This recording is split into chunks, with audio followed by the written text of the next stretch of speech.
तो दो खास मेहमान लगातार इस पर हमारे बने हुए हैं और आपको बता दें कि धर्म जी जुड़े हुए हैं जो कि बैंकिंग और फाइनेंस के एक्सपर्ट हैं। इसके अलावा वरिष्ठ पत्रकार भी हमारे साथ जुड़े हुए हैं, प्रकाश जी। प्रकाश जी, एक चीज़ और मैं इस पर समझना चाहूँगा आपसे, क्या एक यहाँ से अच्छा स्टेप भी है कि भाई हम नहीं जाते हैं कि इस तरह की चीज़ों में, जिससे मान लीजिए एक चर्चा शुरू हो, हम ठोस काम करते हैं और कुछ ऐसी कोशिश करते हैं जिससे ओवरऑल देश का विकास हो, क्योंकि अभी तक बहुत जिक्र हो रहा था फ्री बीज का और इस तरह की योजनाओं का, लेकिन क्या अब यहाँ से कुछ एक मैसेजिंग आपको दिखी है कि नहीं, उसको थोड़ा कंट्रोल भी करना है, कोई अब हम नई स्कीम नहीं लाएंगे, पुरानी तो जो चल रही है उनको जारी रखेंगे?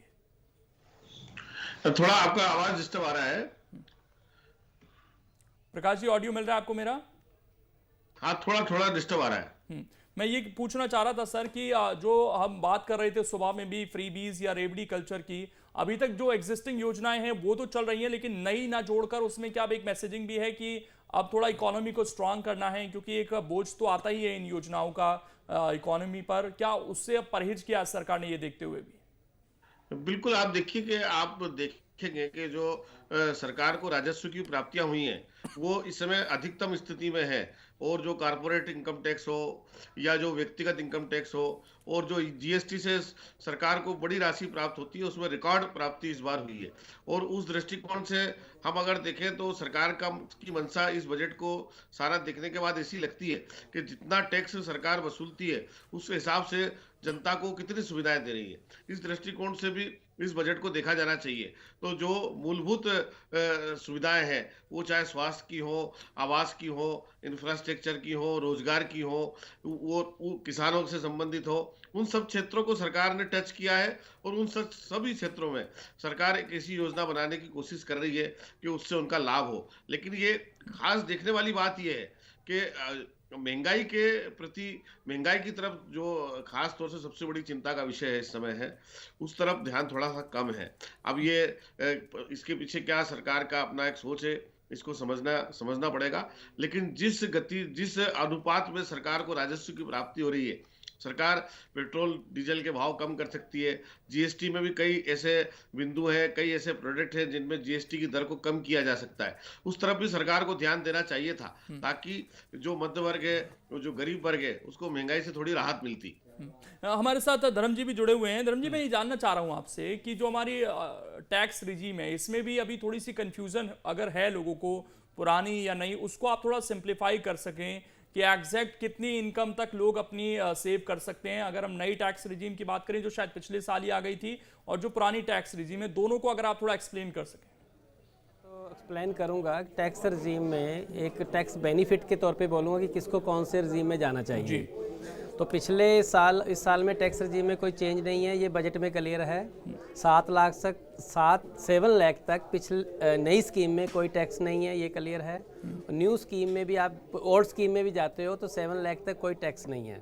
जिसने हाउस परचेज किया है और जिसने इंटरेस्ट क्लेम किया है, 2 लाख का जो इंटरेस्ट का बेनिफिट मिलता है सेक्शन 24B में, ये वो किसी कोई क्लेम कर रहा है तो उसको फ़ायदा है ओल्ड स्कीम का जी, क्योंकि उसको 9 लाख तक, 7.5-8 लाख तक उसको बेनिफिट हो जाता है कि कोई टैक्स नहीं लगता। लेकिन न्यू स्कीम में 7 लाख तक ही है। तो अदरवाइज दोनों स्कीम बराबर है। तो मेरा ये कहना ही है कि दोनों स्कीम में किसी भी स्कीम में जा सकते हो। ये आपके पास हाउसिंग लोन है तो ओल्ड में जाइए, ये हाउसिंग लोन नहीं है तो न्यू स्कीम में आ जाइए, वहाँ आपको बेनिफिट रहेगा। मार्जिनली ये किसी की 15 लाख की तनख्वाह है तो 12-13 हज़ार का फर्क पड़ जाएगा उस टैक्सेबिलिटी में। लेकिन सरकार, आज मैं हर बार सुनता हूँ और आज भी सीतारमण जी को सुन रहा था, तो वो तो ये कहती हैं कि हम बहुत सरलीकरण कर रहे हैं चीज़ों का, या अभी भी 2-2 रिजीम रखने का सर कुछ मतलब है? और सरकार स्लैब चेंज क्यों नहीं कर रही है? मतलब अगर 7 लाख तक फ्री दे रहे हैं आप इनकम, तो उसको स्लैब जो बने हुए हैं 3 लाख या 2.5 लाख के नई और पुरानी रिजीम में, उनको चेंज करने से सरकार क्यों कतराती है हर बार? सर, अभी आप जो पूर्ण बजट आएगा जुलाई में, उसमें देखोगे तो ये न्यू स्कीम रह जाएगी, ओल्ड स्कीम को हटा दिया जाएगा। इसमें क्या है कि कुछ एग्जम्पशंस जो है ओल्ड स्कीम में है जो अभी कंटिन्यू है, जिस वजह से लोग ओल्ड स्कीम में रुके हुए हैं। जैसे मैं हाउसिंग लोन की बात, इंटरेस्ट की बात कर रहा हूँ, ये न्यू स्कीम के अंदर ये इंट्रोड्यूस कर देंगे यही इंटरेस्ट वाली जो डिडक्शन है न्यू स्कीम में आ गई तो लोग ऑटोमेटिकली ओल्ड स्कीम को छोड़ जाएंगे। कोई भी बंदा आपको ओल्ड स्कीम में नज़र ही नहीं आएगा। आज की डेट में भी देखो तो 20% लोग ओल्ड स्कीम में है, बाकी न्यू स्कीम में, क्योंकि 20% लोग ही है जो इंटरेस्ट वगैरह का बेनिफिट क्लेम करते हैं, या ATG की डिडक्शन है, या पॉलिटिकल पार्टी या ATG ट्रस्ट वगैरह को एग्जम्पशंस है, वो ओल्ड स्कीम में आज भी बेनिफिट इंटेंट है। जैसे ही वो न्यू स्कीम में सरकार ने स्विच कर दी है तो ये स्कीम ऑटोमेटिकली हट जाएगी ओल्ड स्कीम। हाँ, क्योंकि पिछली बार भी सर यही कहा गया था कि भाई ये इधर इन्होंने छूट की जरूर बात की है, लेकिन वो फिर से वो कान इधर से पकड़ो या उधर से पकड़ो, बात वही है, छूट खत्म कर दी इधर लाकर उन्होंने। प्रधानमंत्री का संबोधन चल रहा है, वो सुन लेते हैं। बजट है, इस बजट में 2047 के विकसित भारत की नींव को मजबूत करने की गारंटी है।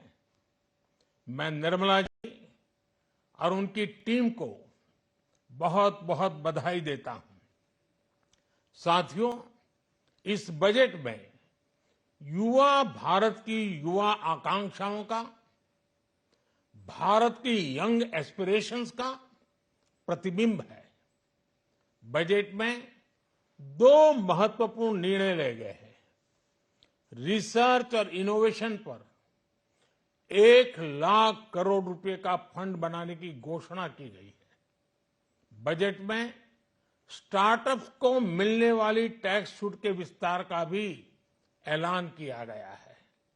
साथियों, इस बजट में फिस्कल डेफिसिट को नियंत्रण में रखते हुए कैपिटल एक्सपेंडिचर को 11,11,111 करोड़ रुपए की ऐतिहासिक ऊंचाई दी गई है। अर्थशास्त्रियों की भाषा में कहें तो एक प्रकार से स्वीट स्पॉट है। इससे भारत में 21वीं सदी के आधुनिक इंफ्रास्ट्रक्चर के निर्माण के साथ ही युवाओं के लिए अनगिनत रोजगार के नए अवसर तैयार होंगे। बजट में वंदे भारत स्टैंडर्ड की 40,000 आधुनिक बोगियां बनाकर उन्हें सामान्य यात्री ट्रेनों में लगाने का ऐलान किया गया है।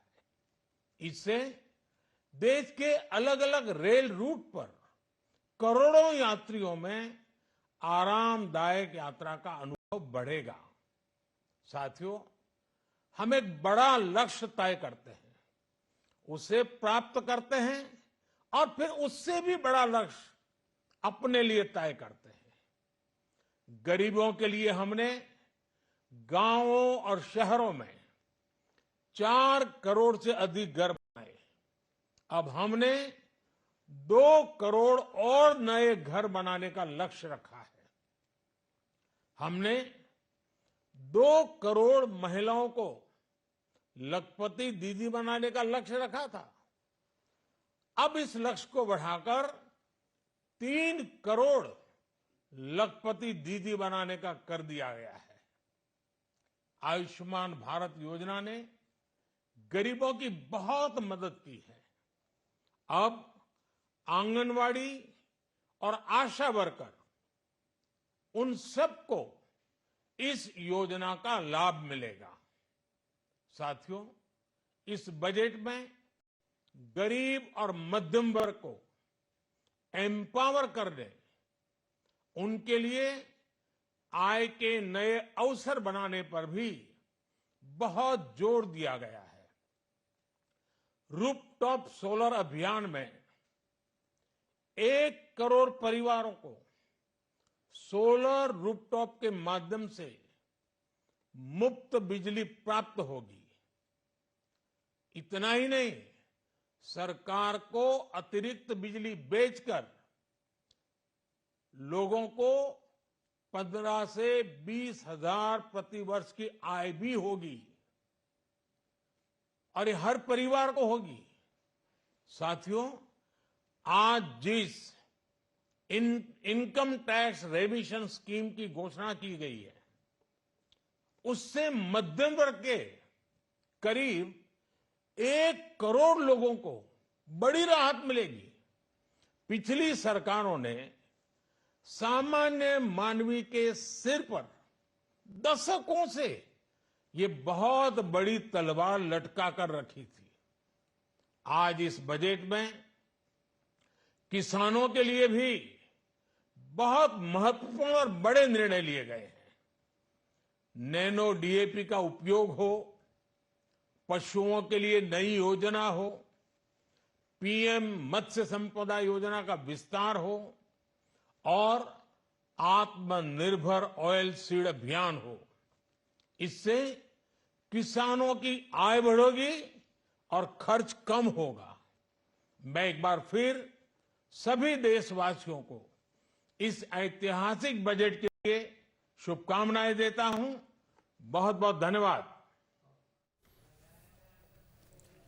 तो प्रधानमंत्री नरेंद्र मोदी इस बजट के बाद अपनी बातें रखते हुए नजर आए। उन्होंने देश को संबोधित किया और इस मौके पर उन्होंने बजट को लेकर बारीकियों को भी बताया।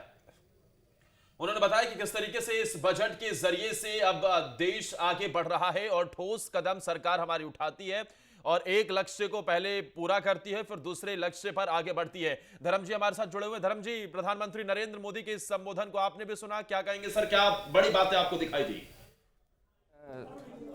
हमारे माननीय प्रधानमंत्री जी ने जो बजट को थोड़ा सा कह सकते हो विश्लेषण किया है, उस पर तो ज़्यादा नहीं है। उन्होंने यही बोला है कि भैया हमने इनकम टैक्स की दरों पे है, या स्टार्टअप को 1 करोड़ लाभांशियों को फ़ायदा होगा, स्टार्टअप के जो टैक्स रजीम को थोड़ा चेंज किया है उन्होंने, उसके लिए उन्होंने बात करी है।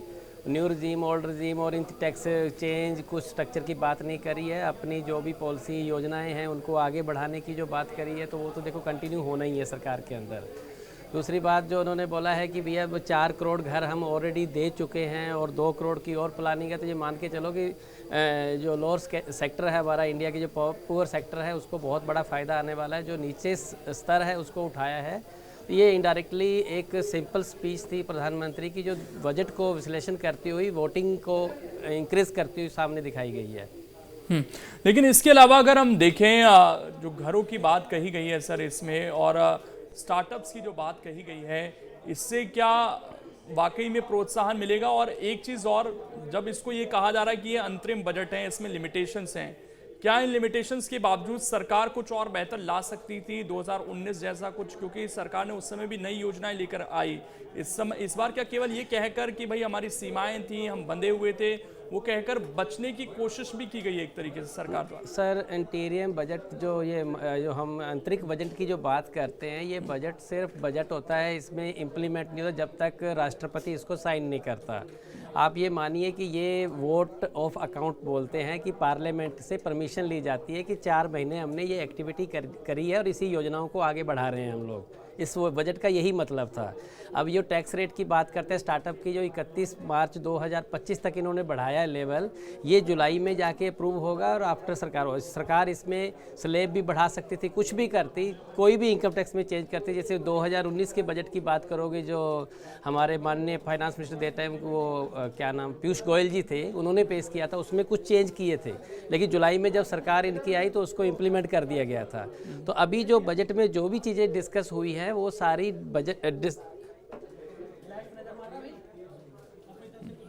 बिल्कुल सर, लौट रहे हैं आपके पास। और देखिए, लगातार हम जानकारियां भी दे रहे हैं इस बजट से आम लोगों को क्या मिला वो बताने की कोशिश भी हम कर रहे हैं। देखिए आदर्श, ये अब कुछ ग्राफिक्स हैं जो हमने खास तौर पर इसीलिए बनवाए ताकि लोगों को आसान भाषा में हम चीजों को समझा सकें। स्वास्थ्य सेक्टर को क्या मिला है इसमें? देश में और मेडिकल कॉलेज बनाए जाएंगे और सरकार का इस पर फोकस रहा है। इसके अलावा 9 से 14 साल की बच्चियों को सर्वाइकल कैंसर वैक्सीन लगेगी। कैंसर के बढ़ते हुए मामले जो कि चिंता की बात, उसे कंट्रोल करने के लिए मातृत्व और बाल विकास के लिए समग्र योजना बनाई जाएगी। ये सरकार का विशेष तौर पर फोकस है। पोषण 2.0 के अमल में तेजी लाई जाएगी, जिसके जरिए से कुपोषण को पूरी तरीके से खत्म करने की दिशा में एक मजबूत कदम उठाया जाए। टीकाकरण को मजबूत किया जाएगा और इसके अलावा लोकेंद्र स्वास्थ्य सेक्टर को, हेल्थ इंफ्रास्ट्रक्चर को कैसे मजबूत किया जा रहा है, उस पर खास तौर पर बहुत फोकस नजर आ रहा है। और ये बहुत ज़रूरी भी है, क्योंकि जो बच्चों की मृत्यु दर है उसे अगर कम करना है तो उसमें टीकाकरण का एक विशेष रोल रहता है। और अगर उसको लगातार हम कंटिन्यू करते रहें तो उससे कहीं ना कहीं आगे जाकर जो बड़ी बीमारियां, उससे इम्यूनिटी मिलती है, तो उस पर भी एक बार फिर से फोकस करने की कोशिश यहाँ पर की गई है। पोषण को लेकर सरकार का मानना है कि तेजी लाने की कोशिश की जाएगी। अगर हम स्वास्थ्य सेक्टर को देखें धर्म जी, ये जो अभी हमने पॉइंट्स बताए, इन्हें किस तरीके से आप एनालाइज करते हैं? जो टीकाकरण की बात करी है, महिलाओं को लोग सर्वाइकल को लेके जो कहते हैं कि कैंसर बढ़ रही है, तो उस पर तो देखो गवर्नमेंट का जो ध्यान है बहुत मेरे अकॉर्डिंग ये होना चाहिए था, क्योंकि आज की डेट में जो भी डेथ रेट है वो कैंसर से बढ़ रहा है। मैं किसी भी स्टेट की बात करूं, जो पानी के अंदर से जो कंटेंट आ रहे हैं, जो कि पोल्यूशन तो हो ही चुका है, जिससे कैंसर बढ़ती जा रही है। जहाँ हमारे बैठने का या खाने पीने का स्टाइल भी आज वो नहीं रहा जो पहले होता था। तो कैंसर के जो केसेस बढ़ रहे हैं उस पर टीकाकरण आया, जो ज़्यादा केसेस महिलाओं में पाए जा रहे हैं, तो उसके लिए सरकार का सही है। इसमें दूसरी चीज़ यही है कि उन्होंने मेडिकल कॉलेजेस वगैरह की बात करी कि नए स्टूडेंट आए, स्टूडेंट चाहते हैं कि वो मेडिकल फील्ड में काम करें, लोगों की सेवा करें मेडिकल फील्ड के द्वारा, जो फाइनेंस मिनिस्टर ने हमारे बजट में बोला था। तो उसका भी यही कहना है कि भैया ज़्यादा से ज़्यादा मेडिकल सेक्टर पर ध्यान दिया है सरकार ने, और प्रोत्साहन किया है। मेडिकल कॉलेजेस को भी उन्होंने दिखाया है कि कितने कॉलेजेस हमने बनाए हैं, कितने मेडिकल एम्स बनाए हैं हमने। आप हम खुद भी देख रहे हैं 2014 से लेके अब तक कितने एम्स खुल चुके हैं, ठीक है। तो इसका जो फ़ायदा है इनडायरेक्टली मेडिकल सेक्टर को, तो सरकार मेडिकल सेक्टर के द्वारा मेन आम पब्लिक तक ये डिस्प्ले करना चाह रही है कि भैया हमने महिलाओं के लिए ये टीकाकरण लाया, ये तो देखो बहुत अच्छा ही है। उसके बाद इन्होंने जो डिस्प्ले करने की कोशिश करी है कि हमने इतने कॉलेजेस बनाए, इतने मेडिकल हॉस्पिटल बनाए, जिससे इनडायरेक्टली जो है आम लोगों को फ़ायदा है। तो सरकार ने इसी पे जो फोकस जो किया है मेडिकल पे, ये मेरे विश्वसनीय है। और ये इसको खास तौर पर धर्म जी जो नजर आता है कि सरकार का फोकस इंफ्रास्ट्रक्चर डेवलपमेंट पर ज्यादा नजर आता है, कैसे ढांचे को मजबूत किया जाए और उसी दिशा में अर्थव्यवस्था को भी मजबूत किया जाए। जरा आपको महिलाओं को लेकर भी जो तमाम इस बजट के जरिए से इंक्लूड किया गया, उसकी भी बड़ी बातें ग्राफिक्स के जरिए समझाने की आपको कोशिश करेंगे। लेकिन एक बात मैं आपसे समझना चाहूंगा धर्म जी, ये देखिए एक बार सर अपने दर्शकों को एक ग्राफिक्स इधर बता देते हैं। महिलाओं क्या मिला, आंगनवाड़ी केंद्रों का अपग्रेडेशन होगा, और आंगनवाड़ी केंद्र क्योंकि ग्राउंड रूट लेवल पर कैसे हर बच्चे को, हर महिला मजबूत हो सके। आशा बहनों को आयुष्मान योजना का भी लाभ मिलेगा। आयुष्मान योजना एक क्रांति के तौर पर लोकेंद्र देखा जाए तो उसने पूरी तरीके से खास तौर पर स्वास्थ्य को लेकर बदलती हुई नजर आई। 1 करोड़ महिलाएं लखपति दीदी बनेंगी। जाहिर तौर पर महिलाओं की सशक्त बनना, एम्पावर होना, देश की अर्थव्यवस्था को मजबूत करना। 3 करोड़ महिलाओं को लखपति दीदी बनाने का लक्ष्य रखा गया है।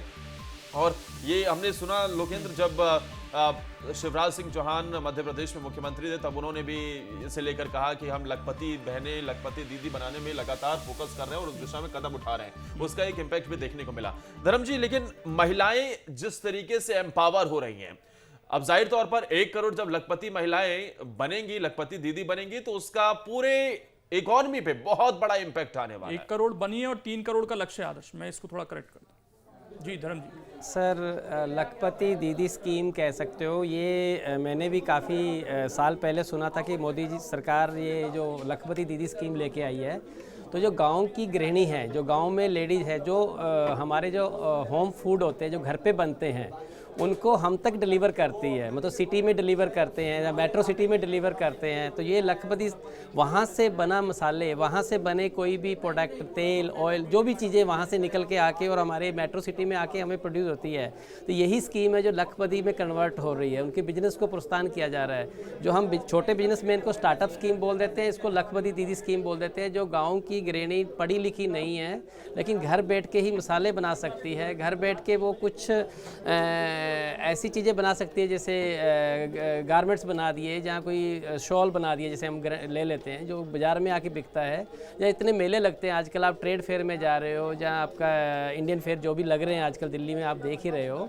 इन सब में क्या आ रहा है, सारी ट्रेडिशनल चीज़ें अब हमारे को एक प्लेटफॉर्म पे मिल रही है। ये कौन ला रहा है देखो तो मैक्सिमम जगह पे लेडीज़ को ही रखा जाता है कि ये होम फूड लेडीज़ ने बनाया है, ये साड़ियाँ लेडीज़ ने बनाई है, ये वो लेडीज़ ने बनाई है। तो इससे क्या निकल गया है, सारी इंडिया की जो औरतें हैं वो अब लखपति स्कीम के अंदर ऑटोमेटिकली आ जाएगी।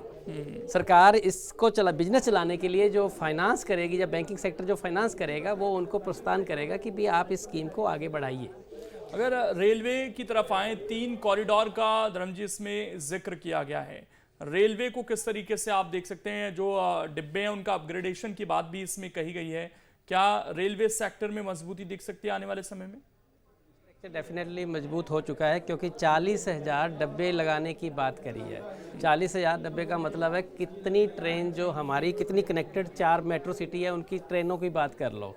आज हमारा जो वंदे भारत है, वंदे भारत को हम लोगों ने लाइक किया है। वंदे भारत ट्रेन जब जाती है तो हम कहते हैं यार बहुत कंफर्ट जोन है, तो बाकी ट्रेनों में क्यों नहीं हो रहा, राजधानी में क्यों नहीं हो रहा, एक्सप्रेस ट्रेनों में क्यों नहीं हो रहा। तो सरकार का कहना है कि 40,000 डब्बे जोड़ेंगे तो ऑटोमेटिकली कंफर्ट जोन आएगा। कंफर्ट जोन आएगा तो हम लोगों की सुविधाएं बढ़ेगी और हम एक जगह से दूसरी जगह ट्रेड करने जाएंगे, बिजनेस करने जाएंगे, तो इनडायरेक्टली बिजनेस को इसमें बढ़ावा मिलेगा।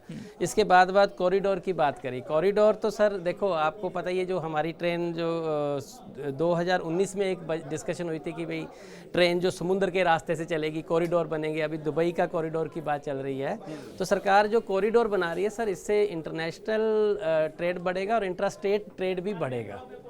बिल्कुल, लेकिन डिफेंस सेक्टर को, अच्छा धर्म जी, एक बड़ा सवाल यह भी खड़ा हुआ था कि जब मेक इन इंडिया सरकार लेकर आई थी तो विपक्ष अब बीते कुछ वक्त से यह जरूर सवाल उठाता हुआ नजर आया कि मेक इन इंडिया सरकार की योजना सिर्फ कागजों में रह गई, फुस रह गई, उसका कुछ असर देखने को नहीं मिला। लेकिन डिफेंस सेक्टर के लिए इस बार बजट एलोकेट सबसे ज्यादा किया गया है और डिफेंस सेक्टर में मेक इन इंडिया की जो भूमिका धर्म जी है वो आप बेहतर समझा पाएंगे। लेकिन भारत डिफेंस के सेक्टर में सशक्त हो रहा है और लगातार उस दिशा में कदम उठाए जा रहे हैं। और किसी भी दुनिया में अगर सुपर पावर या फिर अगर किसी देश की शक्ति की गिनती होती है ना, तो वो डिफेंस के आधार पर ही होती है कि कौन कितना एक्सपोर्ट करता है और किस तरीके से वहां उपकरण बनते हैं। सर इसमें जो मैं बात करूं कि ये किसी ने 26 जनवरी की जो कर्तव्य पथ से जो परेड आई थी उसमें देखा होगा कि कितनी नई इनोवेशन जो डिफेंस सेक्टर में इंडिया में आई है और किस तरह से उन्होंने बोला था कि हम वायरलेस चीज़ें हैं, जैसे हमारी तिरंगे जो होती है उनसे हम पता लगा पाएंगे कि क्या वो डिस्कस कर रहे हैं, क्या बातें चल रही है, कौन सी जगह से वो अटैक करने वाले हैं, वो जगह ट्रैक कर पाएंगे हम लोग। जो हमारा जो यंत्र है वहाँ पे जाके ही उसको पुश करेंगे और हम दुश्मन को मार गिराएंगे। इस तरह की कोई टेक्निक्स मैंने देखी थी। तो डिफेंस सेक्टर में हम लोग बहुत अचीव किया है और आज मैं कहता हूँ जो रसिया और यूक्रेन की लड़ाई हो रही थी तो वहाँ पे इंडिया होता तो इंडिया स्ट्रॉन्ग पिलर की तरह आगे खड़ा था। इंडिया इस तरह की उससे भी हम एडवांस टेक्नोलॉजी में आज जी रहे हैं, रूस से भी एडवांस जाने की कोशिश कर रहे हैं। तो डिफेंस सेक्टर जितना एडवांस होगा सर, उतनी ही देश की जो सुरक्षा है या देश की बाउंड्री है वो स्ट्रॉन्ग रहती है और देश की इकोनॉमी स्ट्रॉन्ग रहती है सर। तो ये होना बहुत ज़रूरी है। और डिफेंस पे ये कोई सरकार बजट कर रही है तो विपक्ष को बोलने की ज़रूरत नहीं है कि डिफेंस एक इकोनॉमी का मेन पहलू है। एक चीज़ और सर, जो देश की सेहत है उसको भी थोड़ा आपसे समझने की कोशिश करेंगे। इसमें राजकोषीय घाटा 5.1% रहने का अनुमान जताया गया है, जो 44.90 करोड़ रुपए का खर्च और 30 लाख करोड़ का रेवेन्यू का अनुमान है। ये डेफिसिट आपको कैसा लग रहा है, ठीक दिशा में है? सर डेफिसिट तो आई थिंक इंडिया की ग्रोथ रेट को देखते हुए 7% ग्रोथ रेट को हम प्रेडिक्ट कर रहे हैं नेक्स्ट ईयर में। तो डेफिसिट जो 5% जो घाटे की बात कर रहे हैं वो सही है, क्योंकि ये पूरा हो जाएगा। इसमें कुछ ऐसा नहीं है, क्योंकि हमारा रेवेन्यू स्ट्रक्चर जो डबल होता जा रहा है। इस बार देखो, लास्ट ईयर जीएसटी कलेक्शन इस साल डबल है और नेक्स्ट ईयर बढ़ने के चांस ही है, कम होने के चांस नहीं है। तो डेफिसिट हमारा रिकवर हो जाएगा और हमारा देश एक स्ट्रॉन्ग इकोनॉमी की तरफ बढ़ रहा है सर। जो $5 ट्रिलियन इकोनॉमी की जो बात करी थी वो भी हम अचीव करेंगे विद इन 5 to 10 ईयर के अंदर ही। ये हमारी सरकार की स्टेबिलिटी बनी रही। जिस बजट में देखा होगा कि खर्चों पे ज़्यादा ध्यान नहीं दिया गया, इसका मतलब ये है कि इकोनॉमी को स्टेबल रखने की कोशिश करी है सरकार ने। आप इसको पॉलिटिकल एजेंडे से मत देखिए, आप इसको देखिए इंडियन ग्रोथ के सिस्टम से। तो इसको कोशिश किया गया है कि ये ग्रोथ मेंटेन रहे आने वाले 5-10 साल में, जो कि इंडिया एक डेवलप्ड कंट्री के अंदर कन्वर्ट हो जाए। देखिए, दो खास मेहमान भी जुड़ गए हैं। अरुण जी जुड़ गए हैं, अर्थशास्त्री हैं। इसके अलावा जयंत वर्मा जी भी हमारे साथ जुड़ गए हैं। आप दोनों का भी बहुत बहुत स्वागत है। अरुण जी, कैसा लगा आपको बजट सर? नहीं, बजट हमारे हिसाब से तो ठीक है। अनुकूल परिस्थितियों में अनुकूलतम बजट प्रस्तुत किया गया है। केंद्र सरकार का मनोबल जो है काफी बढ़ा हुआ है। 3 प्रांतों में उनकी सरकारें आ गई और 2 प्रांत और उनके हाथ में, बिहार भी आ गया और झारखंड में जैसे स्थितियां चल रही हैं वहाँ भी उनके पक्ष में जा रहा है। तो इनका मनोबल बहुत बढ़ा हुआ है। तो बढ़े हुए मनोबल का एक बड़ा बजट का संकेत समझिए दिया है। तो अंतरिम बजट है, फाइनल बजट तो जब इनकी सरकार बन जाएगी उसके बाद में आएगा, तो प्रत्येक क्षेत्र को उन्होंने स्पर्श किया है। प्रत्येक कोई ऐसे घटक नहीं है जिसको उन्होंने स्पर्श करने की बातचीत नहीं की है, चाहे वो व्यक्ति हो, चाहे वो इकाई हो, चाहे वो क्षेत्र रीजन हो, तीनों को ही संतुलित करने की बातें की हैं। और अमृतकाल का कर्तव्य बजट इन्होंने प्रस्तुत किया है, तो इसकी प्रशंसा मैं करता हूं और चाहता हूं कि जो बजट में आया उसे इम्प्लीमेंट किया जाए, जिससे कि जनहित अधिक से अधिक हो पाए। जितना अधिक से अधिक जनहित होगा उतना ही राष्ट्रहित होगा, क्योंकि विकसित भारत, मैंने आज सुबह चैनल में कहा था, विकसित भारत का समावेशी या सुशासित भारत, विकसित भारत सुशासित भारत का लक्ष्य इनका है। तो विकसित भारत भी हो, सुशासित भारत भी हो, और सुशासन के अंतर्गत बहुत सारे जो कंपोनेंट्स हैं उन्हें कृषि के क्षेत्र के लिए, ग्रामीण क्षेत्र के लिए, महिलाओं को लिए, युवाओं को लिए, शिक्षा को लिया है।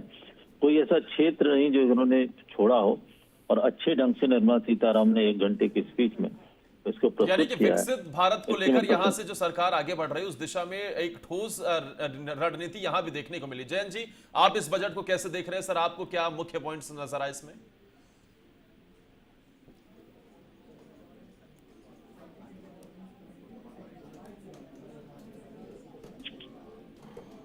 किया है, और उसके बाद प्रधानमंत्री जी का जो अभी उसके बारे में कमेंट भी आया है, तो वो एक चीज तो ये बताता है कि सरकार 100% कॉन्फिडेंट है कि अब लोकसभा के चुनाव के बाद वो कंटिन्यू करेगी। पहला तो ये एक इतना बड़ा आत्मविश्वास सरकार में दिखता है इस बजट से, पहला। दूसरा ये है कि इसमें हर चीज को काफी लॉन्ग टर्म, जैसे एक मतलब बड़ी इकोनॉमी बनाने की जो बात है कि 5 ट्रिलियन डॉलर वाली जो इकोनॉमी है वो उसको 5 ट्रिलियन इकोनॉमी की ओर बढ़ने वाली जो बजट की अभी जो पहले एक मार्ग तय हुआ था उसी मार्ग पे बढ़ता हुआ ये दिख रहा है। और इंक्लूसिव बजट है, इसमें हर समाज के हर वर्ग को लाभ दिया गया है। आयुष्मान में जो आंगनवाड़ी और जो कार्यकर्ता हैं अपने, ये सारी लोगों को, महिलाओं को उसमें शामिल किया गया है। और इनकम टैक्स का एक जो बड़ा अच्छा उन्होंने किया कि जो पुराने जो रिकवरी के नहीं नोटिस आते रहते हैं 10,000, तो वो सब खत्म कर देंगे वो। तो ये भी एक राहत की बात है। बाकी जो मध्य वर्ग को पहले भी इन जो टैक्स रिजीम में कोई चेंज नहीं लाया है, तो मध्य वर्ग को उससे काफी मतलब आराम सही था जो पिछले बजट में आया था। और मुझे लगता है कि इस बजट में उन्होंने जो स्टेटस को मेंटेन किया है वो ये है कि मध्य वर्ग के लिए ये ज्यादा नुकसानप्रद नहीं है। तो काफी अच्छा बजट है, और मुझे लगता है कि इंटरिम बजट 3 महीने का जो उनको वैसे तो प्रस्तुत करना है, पर उन्होंने इसको एक लॉन्ग बहुत बड़े विजन के साथ प्रस्तुत किया है। अरुण जी, क्या 2047 तक विकसित भारत के सपने का लक्ष्य जो सरकार लेकर चल रही है उसकी झलक इसमें दिखाई देती है?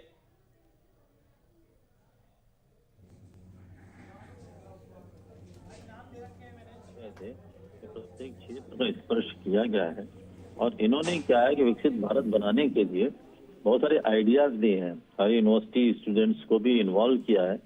तो डिजिटलाइजेशन इनका एक बहुत बड़ा कॉन्सेप्ट है, उसको लेकर के ये आगे बढ़ रहे हैं। और जैसा अब आपने बजट का एलोकेशन देखा होगा, चाहे वो एग्रीकल्चर हो, कम्युनिकेशन हो, केमिकल्स फर्टिलाइजर हो, रोड डेवलपमेंट हो, होम अफेयर्स हो, और कंज्यूमर अफेयर्स हो, रेलवेज हो, ट्रांसपोर्टेशन हो, ये सब समझिए आपको लगभग 3% लगभग 2% 3% के आसपास जो है वो होम अफेयर्स तक चलता है। Road transportation, road transport, highways, railways, ministry of consumer affairs, ministry home affairs, ये सब 2 से 3 लाख करोड़ का बजट इनका है, और 1 से 1.5 करोड़ का बजट रोड डेवलपमेंट का है। इन सबसे डबल 6.2 लाख करोड़ का बजट डिफेंस का है। मैंने सुबह भी कहा था, क्योंकि डिफेंस का बहुत बड़ा सेक्टर हमारे पास में है, और डिफेंस में न केवल चंद्रयान और आदित्यान छोड़ना, बल्कि डिफेंस में एक्सपोर्ट्स को संभावना देखी जा रही है। जो हाई रेजिलेंट इकोनॉमी का जो लक्ष्य है, तो $5 ट्रिलियन इकोनॉमी केवल एग्रीकल्चर प्राइमरी सेक्टर से डेवलप नहीं करना, हमें डिफेंस सेक्टर को डेवलप करना, डिफेंस सेक्टर में एक्सपोर्ट भी करना है। और वो लक्ष्य होता है जो कहीं रूस का, अमेरिका का, जापान का, फ्रांस का लक्ष्य है, वो लक्ष्य लेकर के प्रधानमंत्री और केंद्र की सरकार चल रही है। ये समझिए हाई पावर इकोनॉमी। तो बजट में स्पष्ट तौर पे दिखाई पड़ रहा है कि एक विकसित भारत और विकसित भारत जैसे विकसित देशों के जो लक्ष्य होते हैं उनके अनुसार समझिए भारतवर्ष को उसी आसंदी पे खड़ा करके देखना चाहते हैं। फॉर एग्जाम्पल, जैसे कि स्टार्टअप योजना तो ठीक है, रिसर्च और डेवलपमेंट को लेकर के यूनिवर्सिटीज में किस प्रकार से रिसर्च डेवलपमेंट बढ़ाया जाए, नेशनल रिसर्च फाउंडेशन बने और उस रिसर्च फाउंडेशन रिसर्चेस किस प्रकार की हों जिससे कि इकोनॉमी जो रीजनरेट हो, इंडस्ट्रीज रीजनरेट हो, सोसाइटी रीजनरेट हो, इसके बारे में जो बातचीत करने का लक्ष्य रखा गया है। तो मैं भी काफी उत्साही हूँ और उस उत्साह में आपसे बात कर रहा हूँ। न्यूज नेशन तुम्हारा पुराना चैनल है, हमेशा जुड़ा हूँ। और ये अंतरिम बजट है, मैंने जैसे कहा है, जैसे थीसिस की सिनॉप्सिस को सबमिट करता है, जैसे किसी पिक्चर का ट्रेलर होता है तो ट्रेलर है, पिक्चर तो बहुत बड़ी आनी है, पूरी थीसिस बाद में आनी है, लेकिन संकेत बहुत ही स्पष्ट है और उनको कोई किसी प्रकार संदेह नहीं है। हो सकता विश्वास नहीं, अति विश्वास हो कि वो आ ही जाएंगे। मैं कहता हूँ अति विश्वास से बचना चाहिए। तेज हो गई है, कोई कह रहा है कि ये तो भाई आत्मविश्वास है, कोई कह रहा है अति आत्मविश्वास है, लेकिन इन सब के बीच में ये जरूर इस बात की एक झलक है कि सरकार ने साफ कर दिया है कि आने वाले वक्त में जिस तरीके से कह रहे हैं कि सर कि एक बहुत कुछ बड़ा होने वाला है और उसका एक ट्रेलर यहां से दिखाई दिया है। लेकिन मिडिल क्लास क्या ढूंढ रहा है इसमें अपने लिए, वो आदर्श हम जानने की कोशिश करते हैं, क्योंकि सबसे बड़ा वर्ग यही है और इसको हमेशा नजर रहती है कि भाई इसकी इनकम में कुछ छूट मिल जाए, लेकिन वो फिलहाल नहीं मिली है। इनकम टैक्स में बदलाव नहीं हुआ है। मिडिल क्लास के लिए आवास योजना लाएंगे, ये एक जिक्र जरूर हुआ है, और अगले 5 साल में 2 करोड़ घर बनाए जाएंगे। और इसके अलावा एक कोई नई योजना भी आ सकती है, इसका भी जिक्र है। पीएम आवास के तहत 3 करोड़ घर बनाए गए हैं अब तक, और उसको और 2 करोड़ बनाने की बात कही गई है। मिडिल क्लास को अगर जैन जी थोड़ा सा समझने की कोशिश करें, भाई वो तो 2-3 चीज़ें देखता है, महंगा, सस्ता, मेरी इनकम पर क्या चीज़ें, लेकिन उसको क्या माना जाए कि वो खाली हाथ गया है, या फिर जिस तरीके से आवासीय योजना है या फिर एक नई योजना का जिक्र हो रहा है, शायद उसमें किराए का कोई सिस्टम बनेगा, अभी उसको लेकर बहुत जानकारी नहीं है, उससे वो उत्साही हो सकता है कि नहीं आने वाले समय में उसके लिए भी कुछ होगा।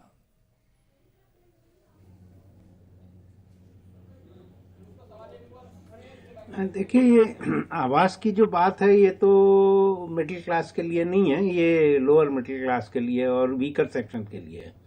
तो वो तो बन रहे हैं और बहुत सारे मतलब इतने करोड़ घर बन चुके हैं और अब 2 करोड़ और बन जाएंगे। तो ये तो वो अभी तक का जो चल रहा था हाउसिंग सेक्टर में और खासकर गरीबों के लिए, तो उसको उन्होंने कंटिन्यू किया है और ये बहुत अच्छी बात है। पर एक चीज़ जो सबसे बड़ी है कि टाउन प्लानिंग, हालांकि ये स्टेट सब्जेक्ट होता है, पर कुछ देशों में टाउन प्लानिंग को इंक्लूसिव बनाते हैं और उसमें जो ओबीसी के लोग हैं जिनके की रोजगार के साधन जमीन से नहीं होते हैं, हुनर से होते हैं, तो उनको वो लोग अपने दुकानें बना के दे देते हैं। एक सेक्टर में बहुत कम से कम जैसे 200 उन्होंने दुकान बना दी, तो वहाँ 200 लोगों को दुकान दे देते हैं, तो वो लोग अपना धंधा वहाँ चलाने लगते हैं। तो इससे एम्प्लॉयमेंट भी जनरेशन होता है और वो घर फिर उनकी इनकम होने लगती तो अपना घर खुद बना लेंगे। पर हमारे यहाँ क्या है, वो जहाँ से रोजी उनकी जुड़ी है वो रोजी को तो वो वहाँ से हटा दिया जाता है और वो घर की बात करते हैं। तो मुझे लगता है इसमें थोड़ा सा एक चेंज करना पड़ेगा कि उनको एक रोजी रोटी के लिए एक व्यवस्थित और आत्मसम्मान के साथ अपना जीविका चला सकें, ऐसी जगह दे दें।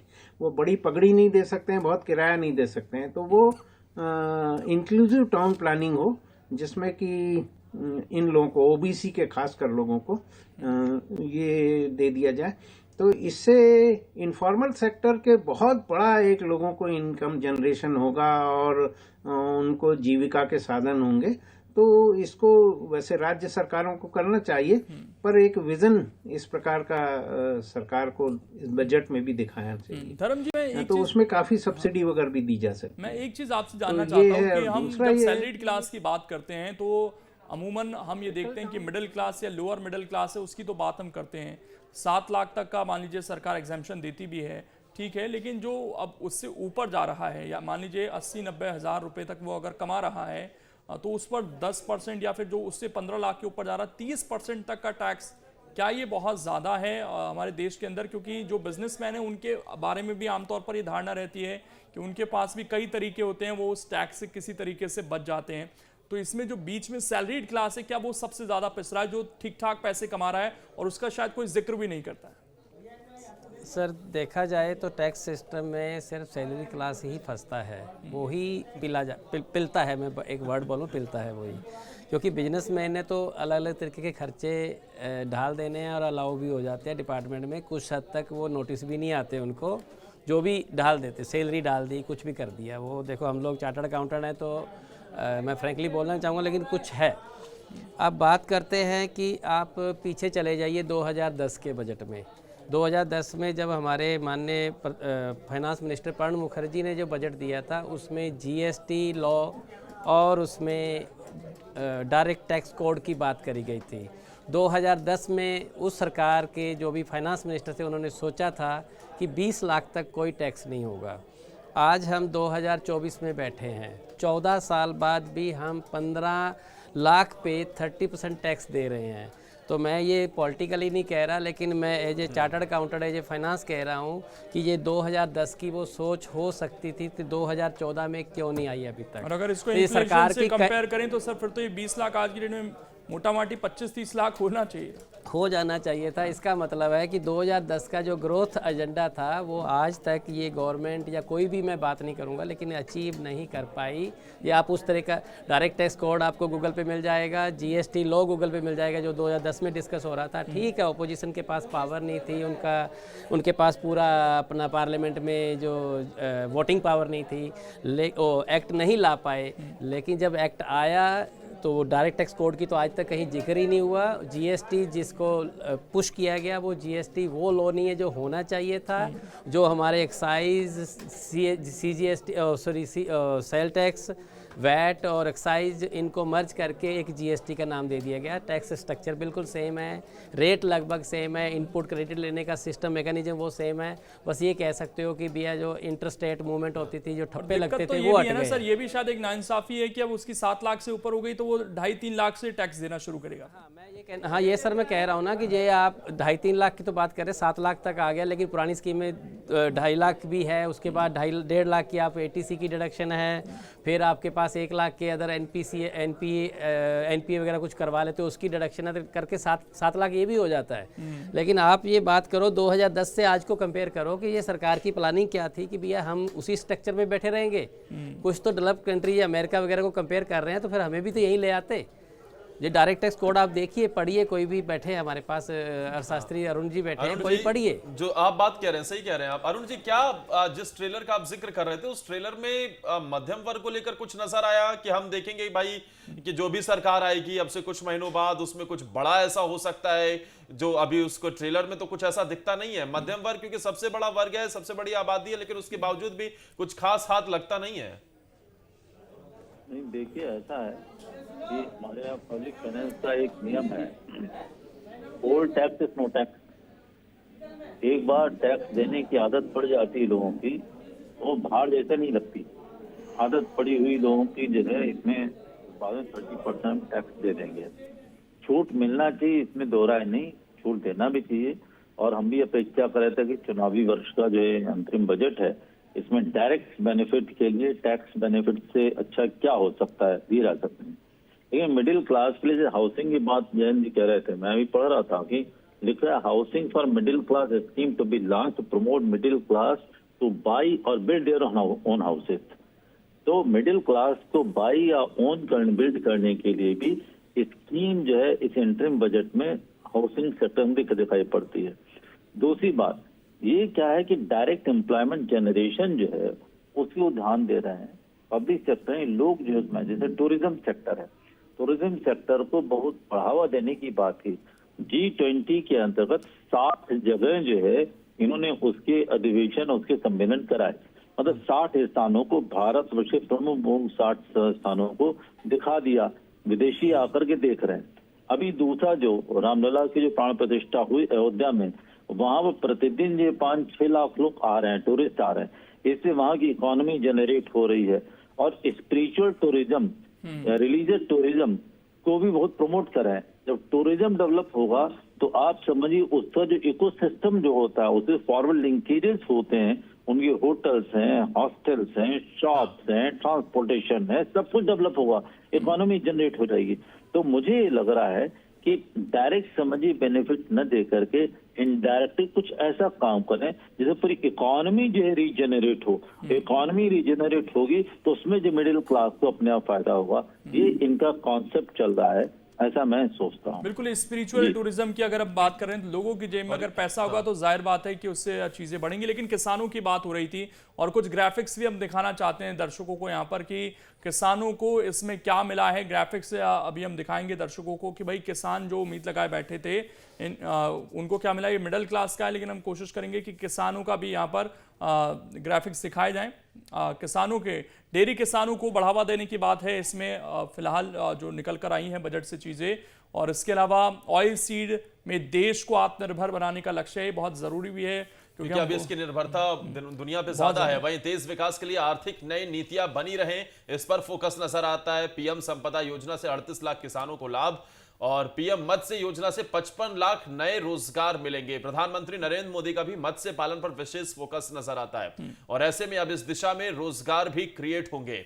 किसान प्रधान देश और ऐसे में भारत की नजर ये जरूर रहती है, भारत का हर किसान ये जरूर सोचता है कि उसे क्या मिलने वाला है। एक चीज जरूर थी इसमें, आदर्श की शायद सम्मान निधि बढ़ेगी, वो नहीं बढ़ी। लेकिन जयंत वर्मा जी, तमाम चीजों को दरकिनार करते हुए चर्चा थी 8,000-9,000 किसान भी शायद उत्साहित थे, लेकिन वो नहीं हुआ। लेकिन ओवरऑल जो पॉइंट्स अभी हमने दिखाए और आप इसमें कुछ ऐड ऑन करना चाहें, किसानों को क्या दिखता है इस बजट में?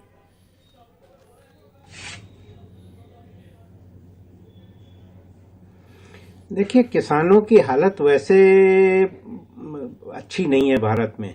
और अर्जुन सेन गुप्ता रिपोर्ट जो थी उसमें तो ये कहा गया था कि भारत का जितना भी मार्जिनल और स्मॉल फार्मर है वो सब बिलो पॉवर्टी लाइन है।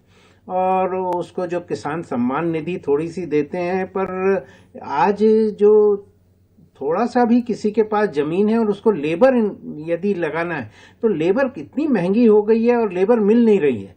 ये जो सब्सिडी दे रहे हैं अनाज की सब जगह, तो उसके कारण लेबर नहीं मिल रही है और वो बहुत दिक्कत का बात है। और दूसरा जो एग्रीकल्चर में सबसे बड़ा एक ड्रॉबैक है वो ये है कि अभी लेबर नहीं मिलने के कारण वो राउंड अप एक होता है जो वीडीसाइड होता है, उसका यूज करते हैं, जो मॉन्सेंटो का है, तो वो उससे इनफर्टिलिटी आती है और कैंसर होता है। और अमेरिका में तो बैन है, कई देशों में बैन है, भारत में वो सब जगह चल रहा है क्योंकि एग्रीकल्चर में लेबर नहीं मिल रही। तो अब वो खरपतवार नाशी डालते हैं, पूरा ग्लाइफोसेट पूरा का पूरा। उसके बारे में डाउन टू अर्थ ने कवर स्टोरी भी की थी सबकी, पर भारत में वो खुलेआम चल रहा है। तो ये सब है। मतलब सबसे बड़ा किसान के साथ समस्या अब ये हो गई है कि उसको लेबर नहीं मिल रही है काम करने के लिए। अकेला आदमी कितना काम करेगा, कुछ नहीं करेगा। तो और यदि उस लेबर एंगेज करता है और आज के जो उनके रेट हैं उसमें वो जो बेचता है तो उसमें उसकी लागत भी नहीं निकल पाती है। तो ये एक बड़ी स्थिति है। तो किसान सम्मान निधि से उसको उतना ज्यादा लाभ नहीं मिल पाता है। यह है कि थोड़ा सा होगा। और कर्ज जो है वो चक्रवृद्धि ब्याज उनके ऊपर लगता है, तो ये भी थोड़ा उनके लिए घाटे का है। तो किसानी घाटे का सौदा था और वो रहेगा, इस बजट के बाद भी वो रहेगा। लेकिन मैं एक चीज इसमें अरुण जी से समझना चाहूंगा। अरुण जी, आज हम जो भी पैकेट वन चीज लेकर आ रहे हैं उसके पीछे एक शब्द है पाम ऑयल, और ये सारा हमें इंपोर्ट करना पड़ रहा है। अगर ऑयल सीड्स में अगर हम बेहतर कर सकते हैं या इसमें आत्मनिर्भरता ला सकते हैं, और जिसके बारे में ये भी कहा जा रहा है, बहुत सारे चीज़ें सामने आती हैं कि सेहत के लिए शायद वो बहुत अच्छा नहीं है, जो हमारे वनस्पति हैं शायद ज़्यादा बेहतर हैं। तो क्या उसमें आत्मनिर्भरता आ सकती है? कुछ ऐसी आपको चीज़ें दिखी हैं, क्योंकि सरकार दावा तो ज़रूर कर रही है। नहीं, देखिए ऐसा है कि एग्रीकल्चर पर ध्यान दिया गया और काफी ध्यान दिया गया, इस बजट में ध्यान दिया गया है, क्योंकि अन्नदाता कई बार समझने की बात की गई है और पूरी रूरल इकोनॉमी में एग्रीकल्चर से जुड़े हुए जो चीजें हैं उसमें जैसे पोस्ट हार्वेस्ट एक्टिविटीज को बढ़ाने के लिए, मतलब जब पोस्ट हार्वेस्ट मतलब अनाज आ गया है उसके बाद एक्टिविटीज बढ़ाने के लिए पब्लिक प्राइवेट इन्वेस्टमेंट बढ़ाया जाएगा। नैनो डीएपी को लाने की इसमें योजना लाए हैं और ऑयल सीड्स, आज में ऑयल जिसकी बात आप कर रहे थे, इसमें आत्मनिर्भरता फॉर ऑयल सीड्स की बात स्पष्ट तौर पर निर्मला सीतारमण ने अपने इस बजट में कही है।